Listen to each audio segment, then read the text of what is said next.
ఫార్మర్స్కి ఏమన్నా ఇష్యూరెన్స్ది అంటే restoration of the project కానీ లేకపోతే కన్సర్న్ ఏజెన్సీస్ ఎవరైతే కంపెనీస్ ఉన్నాయో వాళ్ళ మీద చర్యలు కానీ ఇప్పుడు ఎన్డీఎస్ఏను ఆల్రెడీ అపాయింట్ చేసినాం, అంటే సాంకేతికపరమైన నివేదిక కోసం. ఇంకా other procedural lapses or other violations ఏమైనా ఉంటే జ్యుడిషియల్ ఎంక్వైరీకి ఆర్డర్ చేసినాం. ఏది కూడా సంబంధిత నిపుణులు ఇచ్చే నివేదికల మీద మా ప్రభుత్వం చర్యలు ఉంటాయి. మేమే అనుకొని మేమే 80,000 పుస్తకాలు చదివినాం మాకు అన్నీ తెలుసని మాత్రం మా ప్రభుత్వం నిర్ణయాలు చెయ్యదు.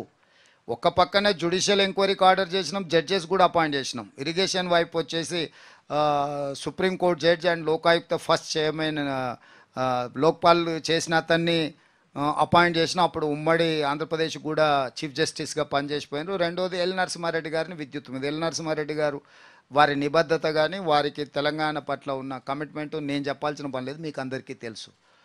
అదేవిధంగా టెక్నికల్గా constitutional body NDSA national dam safety authority ఏదైతుందో కేంద్ర ప్రభుత్వం పెట్టిన సాంకేతికపరమైన వ్యవస్థ, వాళ్ళని ఆల్రెడీ ఇచ్చినాం. వాళ్ళు విజిట్ చేసారు, వాళ్ళు నివేదికలు తయారు చేస్తారు. వాళ్ళిద్దరి నుంచి ఒకటేమో చర్యలు తీసుకునేదాన్ని, రెండవదేమో నిర్మాణము నిర్వహణ అదేవిధంగా ప్లానింగ్. వీటి మీద ఎన్డీఎస్ఏ ఇచ్చే సజెషన్స్ మీద మా యాక్షన్ ప్లాన్ ఉంటుంది. సార్ నేను విజయ్ V6 న్యూస్ రిపోర్టర్ని సార్. 100 రోజుల్లో 6 గ్యారంటీలు అమలు చేసిన మీరు పదే తెలంగాణ విధ్వంసం చేసిన వాళ్ళపైన శిక్ష పడేందుకు ఎన్ని రోజుల టైం పడుతుంది? ఇప్పుడు శిక్ష అధికారం కోల్పోవడమే శిక్ష. ఆ దెబ్బకు కింద పడి ఇరగడాలు కూడా మీరు చూసిరు కదా. ఇంకా అంతకంటే ఏం శిక్ష ఇస్తారు? ఇంకా ఏమన్నా మీ కోరిక ఇంకేమన్నా బలంగా వేయాలంటే ఏమన్నా ఉంటే సూచన, అంటే అమరవీరుల స్తూపం దగ్గర రాళ్లతో కొట్టి ఇచ్చేది అట్లా ఉన్న స్కీమ్ మీ దగ్గర ఏమైనా ఉంటే చెప్తే వాటిని కూడా ప్రభుత్వం పరిగణలోకి తీసుకుంటుంది, పరిశీలిస్తుంది. నెక్స్ట్ సార్ నరసింహారావు, ఈనాడు రిపోర్టర్ అండి. ఇప్పుడు హైదరాబాద్ సిటీకి సంబంధించి గ్రేటర్లో 29 నియోజకవర్గాలు ఉన్నాయి. లాస్ట్ మినిట్స్ ఎన్నికల్లో మీరు 3 నియోజకవర్గాలు మాత్రం విజయం సాధించారు. రాష్ట్రం అంతా మొత్తం విజయం సాధించిన. ఇప్పుడు 4 పార్లమెంట్ ఉన్నాయి. ఇక్కడ ఏ విధమైన విజయం కోసం ఏ విధంగా ప్రయత్నం చేయబోతున్నారు? ఒక్క నిమిషం రెండు సార్. ఆంధ్రప్రదేశ్లో మీరు నిన్న చేసిన బహిరంగ సభ మంచి రెస్పాన్స్ వచ్చింది. ఇదే కంటిన్యూ చేస్తారు అక్కడ ఎన్నికల ప్రచారం? మొదటిది ఎన్నికలకు ఎన్నికల వ్యూహం ఉంటుంది, ఎత్తుగాడు ఉంటుంది. అవన్నీ బహిరంగంగా చెప్తే అది వ్యూహం కాదు, ఎత్తుగడ కాదు. సో ఈ 4 సీట్లు ఎట్లా గెలవాలనో, తెలంగాణలో 14 సీట్లు ఎట్లా గెలవాలనో మాకు ఒక ప్రణాళిక ఉన్నది. ప్రణాళికబద్ధంగా ఎన్నికలను ఎదుర్కొంటాం. ఆంధ్రప్రదేశ్ కాదు, అంతకంటే ముందు కేరళకు పోయినా మీరు చూసారు కదా.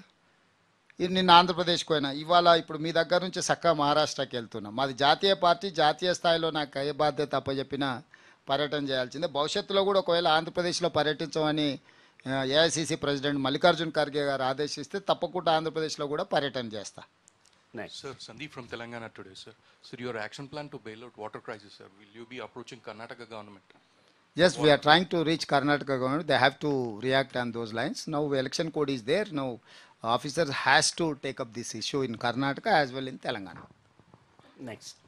सर मैं संजय तिवारी न्यूज़ 18 इंडिया से।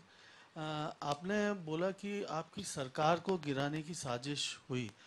एक इलेक्टेड गवर्नमेंट को 100 दिन के अंदर गिराने की साजिश हो रही है, ये बहुत गंभीर मामला है। कौन लोग हैं इसके पीछे और क्या आपका इशारा केंद्र सरकार या बीजेपी की तरफ भी है? क्योंकि आप कहते रहे हैं कि बीआरएस और बीजेपी एक ही प्लेटफॉर्म पे है। हाँ, इसीलिए मैं जिम्मेदारी से ये बात कह रहा हूँ। ये साजिश नहीं किए तो कैसे इलेक्टेड रिप्रेजेंटेटिव्स या फॉर्मर चीफ मिनिस्टर 6 महीने में सरकार गिर जाएंगे, ऐसा क्यों वो बयान दे रहा है? और दूसरी तरफ Bharatiya Janata Party, doctor Lakshman who is Rajya Sabha member and OBC cell chairman of Bharatiya Janata party national level, उन्होंने भी कहा कि भाई पार्लियामेंट चुनाव होते ही ये सरकार हम गिरा देंगे। जो हमारा एक्शन प्लान है हिमाचल प्रदेश में हम कर दिया, अभी आगे हम तेलंगाना में कदम उठाएंगे। सीधा सीधा सबके सामने ऐसे बयान भारतीय जनता पार्टी और बीआरएस दोनों बयान दे रहा है। इसका मतलब इनका ने 39 है, उनका ने 8 लोग है, 2 मिलाए तो भी सरकार बनाने का मौका नहीं है। ये लोग ऐसे बयान देकर ये दोनों के बीच में जो चर्चा हो रहा है, 8 से सरकार नहीं बनने वाले, सेम वही लाइंस पे बीआरएस वाले भी बोल रहे हैं। ये 2 मिलने के बाद और बाकी का कार्रवाई ये लोग करने के लिए कोशिश कर रहे हैं। इसीलिए ऐसे बयानों को मुंह तोड़ जवाब देने के लिए हमारे कहने भी पूरा तैयार, माल मसाला पूरा तैयार है। जब जरूरी है तब मैं वो भी काम करके दिखाऊंगा।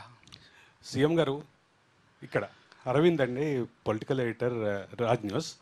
మై క్వశ్చన్ ఇస్, ప్రతిపక్ష నాయకుడిగా రేవంత్ రెడ్డి